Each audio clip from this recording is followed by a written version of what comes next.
Aloha, friends and neighbors. Rollin Frost here. Same guy inside as the one you see here when I was young. Spirit doesn't change. That's the lesson. It doesn't age. No, doesn't die. So, in that spirit, and we want to get on with the show. By the way, thought I'd share this with you. I make my living doing chart work for you guys, and the clients send me a beautiful postcard like this with a check in it, and I do a day's work and send it back on DVD to them. But isn't this wonderful that people send me these wonderful pictures of things? It gives me lots of enjoyment. Much more than it's nice to open it up and find a check in here for some work. That's how I finance this show, is working for you, doing your personal astrology work for the next couple of years. Every chart I do, Jeep, Chevys, or Cadillacs, covers 2 years. And you better get yours going for the end of the year if you want me to do some work for you.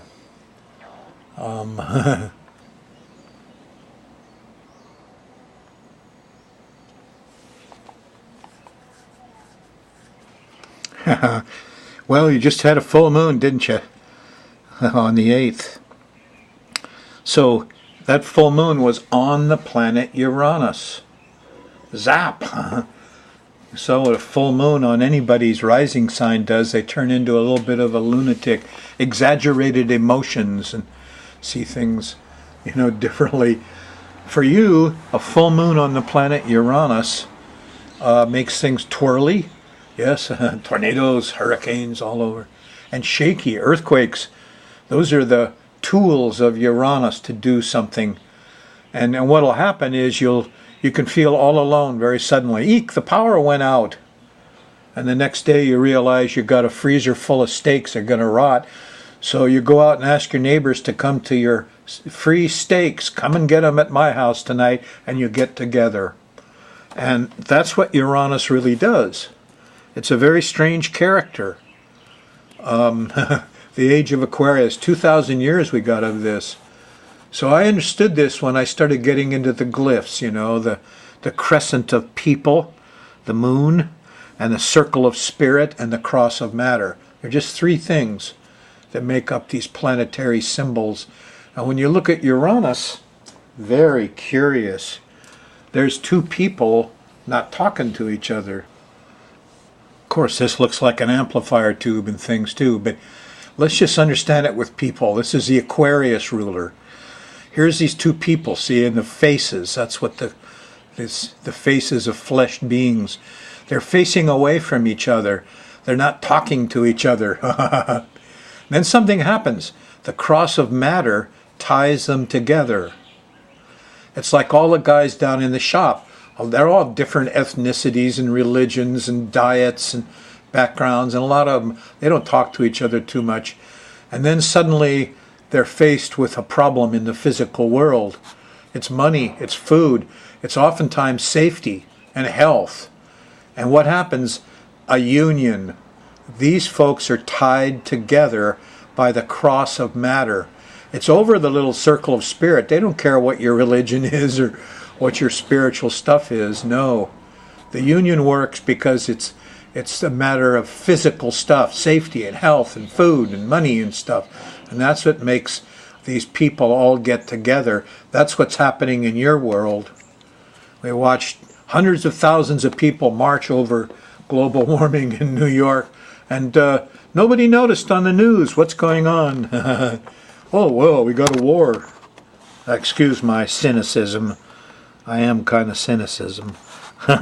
Anyway, in the long run, Uranus will win, even though it's a little rocky right now because of the full moon on it, and it'll seem exaggerated, and the plight of the homeless, or the intellectuals, or the scientists, or the astrologers, or the unions might seem kind of wobbly and shaky because the full moon was on it.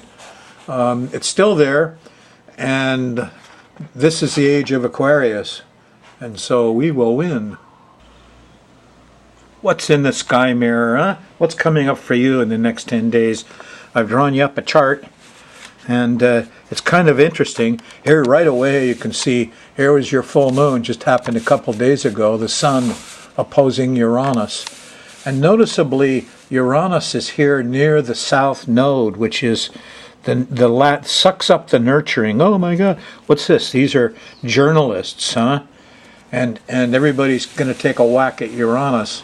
And are they going to behead more journalists? It seems like they behead one guy, we kill 10,000 with our bombing. I don't know. A little out of hand somehow. Reminds me of what happens with Israel and Gaza. Upshot is, you're in a shaky month, and we'll try to make a little sense out of it for you by running the moon around the edge of this planetary pattern. We will maybe find out some of the details of it in the next 10 days. And you're watching the show in Taurus, if you're on the Thursday night show, October 9th, and there's a lot of discovery going on late at night. Here's 9, 10 o'clock. This is Hawaiian time. Friday morning, moon still in Taurus. You wake up and there's a square to Jupiter. We're overdoing it. There's too much of everything. It's too loud. It's too much. Lawyers. And then when you get to the middle of Friday in the afternoon, here's the opposition to Saturn. Eek, here come the judge. So here's more gridlock by, talking heads on TV and wise men who are stuck in the old ways. And this is tradition irritating everybody. The old way of doing things. What? We can't change the marijuana laws. No, we're going to put more electric stop signals in on your roads. Anyway, don't get me started. Moon's in Taurus all day Friday, and even for a little bit Saturday when you move up into Gemini, it'll feel a little looser. When you get up in the morning, the moon will be in Gemini on the 11th. In the afternoon, there's a square to Neptune, so it's a little confusing. But people are getting around a little more, and the mood is a little lighter after Friday's, gridlock crash. The sextile to Uranus is here on Sunday morning. And here you could actually do a little work. If there's going to be wind going on the Big Island, this is a good time to go out and start, trim those trees that are around your electric line or your cable TV line, and get some things that might be damaged by high winds and get them safe. Good time to start thinking about that here on Sunday morning. There's a opposition to Mars, so you won't get the physical stuff done very easy. You'll tend to be impatient here in the afternoon. But once you get past that Mars trip, ask yourself what you're protecting. You shouldn't be angry. You just do physical stuff. Firemen don't get angry. Anyway, here's in the evening, we've got a nice trine to the Sun and a sextile to Jupiter, and we start getting some real information here. Sunday night, watch the news. Truth may come out. Amazing new, now I see it clearly. That's what Jupiter likes. And here's the Sun with Jupiter. So I expect good things are going to happen. Jupiter actually comes first. And then a plan. Maybe I'll do this and change to that. Monday, you're still feeling it all morning. And in the middle of the day, Moon switches into Cancer here. And there's a nice trine to the Mercury. So, you can talk and walk and move around better. But there's also a conjunction to the new moon, the old new moon place at 1 Libra. And so there's a little bit of exaggerated emotion here Monday afternoon. But faith clicks in. Monday night, here you are. This looks like about midnight Hawaiian time, 2, 3 in the morning on the west coast. And there's a trine to Neptune. And the priest, artist, doctor, the higher heart, compassion clicks in. Nice. Stay up late. Don't be misled, though. If you drink a bunch here Monday night, you'll miss no, you won't miss it. You'll wake up in the morning, Tuesday, moon in Cancer, opposes Pluto. There's a little panicky feeling. And then in the afternoon, it squares Uranus. And there's the aloneness and the shakiness. And then now you're reminded, Full moons, they should stand for FEMA. Did I tie down all that furniture out there when the wind hit on Tuesday, the 14th? Here's your early warning bell. Stuff could happen. Things can be shaky, and the wind can throw things around, and stuff falls down out of trees, or trees fall down. Wonder if there's any albesias left. The day is shaky, it's nutty, it's feeling of aloneness. It's a very strong warning bell, and don't plan on things going normally here, because the batteries went dead on Tuesday. On Wednesday, you're still feeling that a little bit. There's a trine to Saturn, and so you think you kind of got it organized, at least the time and money. But there's a square to the Sun and Mercury. You're not going to get anything done on Wednesday, the 15th. While the moon's in late Cancer. Thursday, October 16th, the moon goes into Leo. Things change again. They lighten up a lot. You go from the world of depression to the world of optimism. Later you go through Thursday, closer you get to the trine to Uranus. Oh, maybe I should ask my neighbors if what we could share this. I don't know. What there is a feeling of brotherhood here, and there is hope that maybe some of this stuff that's going on could be turned around. We'll see. The moon hits Jupiter, and the optimism is going on, and maybe the United Nations will help global warming. Maybe something will happen. Maybe the great chemical, atomic oil companies will be brought down. Well, no. Maybe the Department of Defense has to be shut off a bit. They're funding all these guys. I don't know what the answers are, but a lot of answers are going to come up on Friday, the 17th, especially in the middle of the day.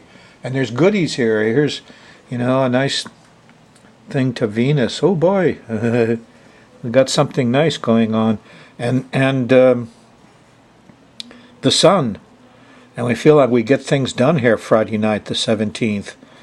The moon in Leo. Boy, that Friday is really loaded. Look at that. Anyway, you'll still be feeling a lot of that optimism on Saturday all the way through till you get to the middle of the day, the afternoon here, and the moon shifts on Saturday into Virgo.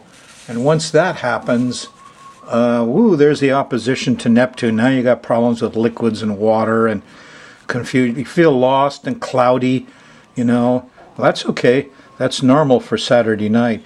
It actually happens here about 10 p.m. to 11 or so in Hawaii. So add 3 hours for the West Coast. So confusion Saturday night. You get lost. You'll lose something. Not a good day to be out. Sunday, you get a little more power going. There's a nice trine to Pluto. Happens before lunch on the 19th. And new information comes out, and you feel like you have some control and power in the world again. Yep.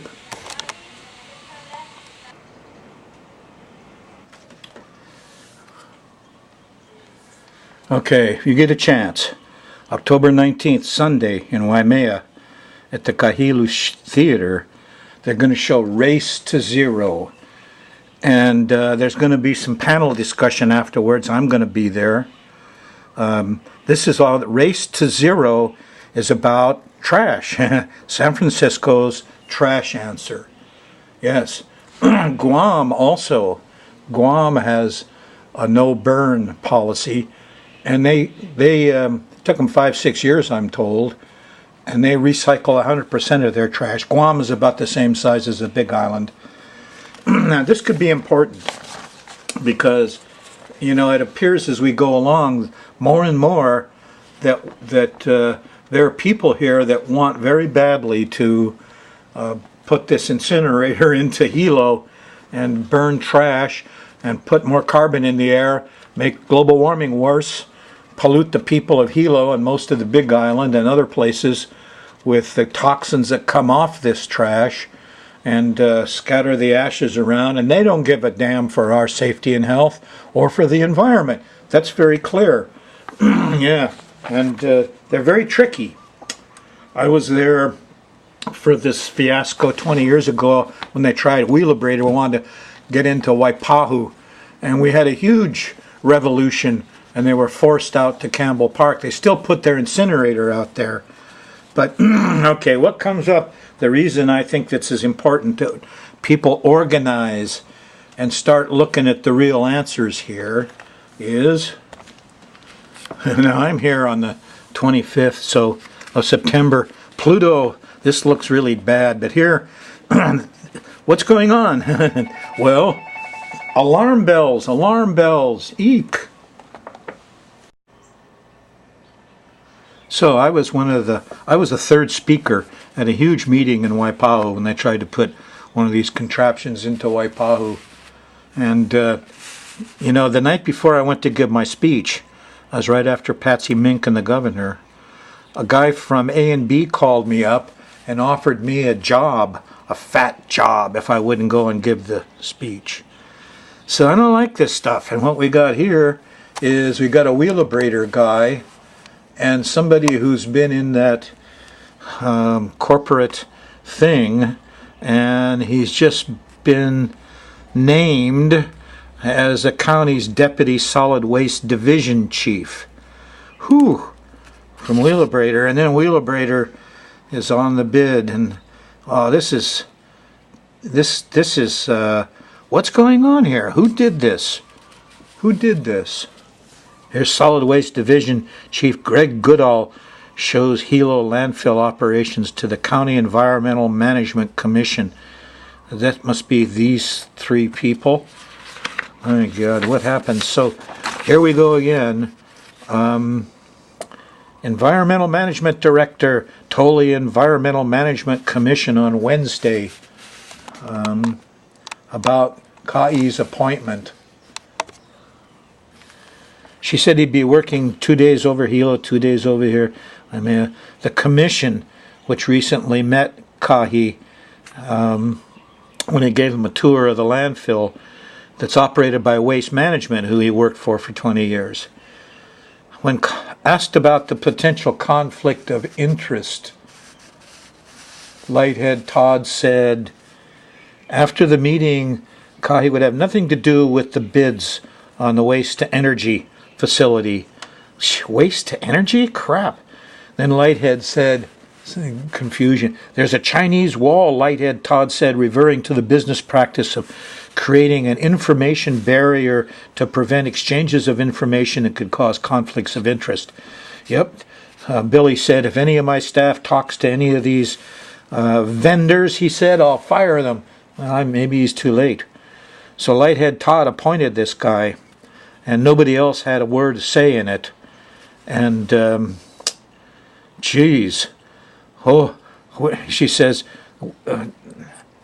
prevent exchanges of information that could cause conflicts of interest. We've already taken steps to ensure there won't be that perception. There won't be that perception. There it is. She's talking about how people see things. She said, we don't want anybody to claim there's any inside information. Two other finalists for the Waste to Energy project shouldn't be called that. Operate Honolulu's H-Power. What a mess that is. What a polluter that is. And some LA wants to build an incinerator. I don't know what for. But boo. Worst place. County plans to award the bid in January. Present a contract in April to the County Council for approval. Oh, County Council, save us from the craziness of somebody like Lighthead Todd. Ooh.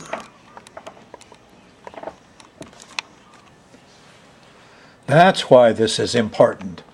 Mostly agricultural people, are going to lose their source of compost, and that's crazy. We're taking all the carbon that this island produces in plant material, and instead of recycling it back to the soil where we need the carbon, we're a volcanic island, They're going to burn it, put it in the atmosphere, and make global warming. So October 19th, there'll be lots of agricultural people there. Go see Race to Zero, how San Francisco did it. I think our government needs to be provided an alternative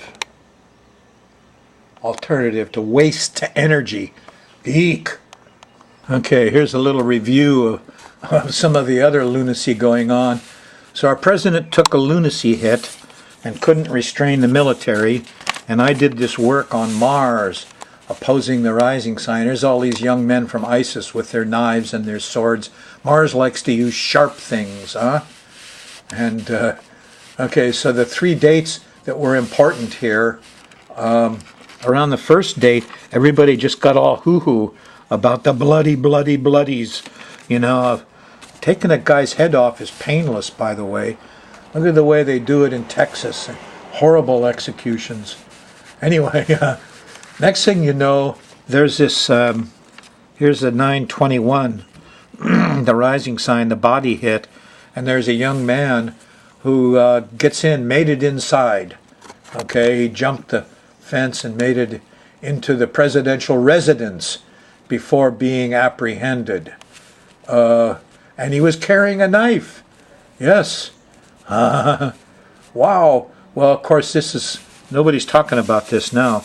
And here, I'm on Thursday, the 25th. And what's happened is ISIS, they just bombed the hell out of ISIS every place they could go. And they really ramped up. Now we got a war. Oh boy, we got terrorists. We'll distract everybody from global warming and the drug war and all of it. And so ISIS came back and said, hey, what we're going to do is mess with your subways in New York and Paris. And you know, the subways, doggone, there's no security there. And you can hit them pretty hard kind of easily. And these ISIS guys are kind of smart. I mean, they think things through. So we're pounding them with thousands of tons of high bombs and smart stuff, and all because of one beheading, you know, eek. And now we bombed them. They're going to, this final hit, huh? Tomorrow we'll see more of the subway threat is scaring everybody though. Eek, a bug. Okay, I'm going to play 3 minutes of this lady's speech before we go. It's all about the revolutionary fervor that we need to stop some of this stuff in this country. And the drug war is certainly the biggest war we need to stop. And then there's a lot of other things to fix. Anyway, this gal was an anchor lady in Anchorage on TV, and she quit. And she made a little speech, and it really inspired me. So I'm going to share it with you. There comes a time in each and every one of our lives when we must choose to continue to spectate or stand up for what's right. Now, everything you heard is why I, the actual owner of the Alaska Cannabis Club, will be dedicating all of my energy toward fighting for freedom and fairness, which begins with legalizing marijuana here in Alaska. And as for this job, well, not that I have a choice, but fuck it, I quit. All right, we apologize for that. We'll be right back. To question what they said was wrong, why they were given authority, and where their claims of danger and peril come from. Why are Americans arrested every 37 seconds, Alaskans every 4.3 hours? Why should an aspiring someone lose their ability to earn a higher education to become that someone they were meant to be? And why should you lose the ability to get public assistance in times of struggle and need?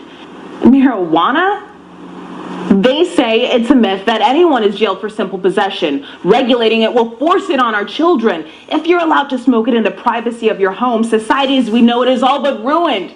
Don't even get me started on things like shatter and glass. Concentrates are just as bad as meth, heroin, and smack. If we allow responsible adults to smoke weed, what's next?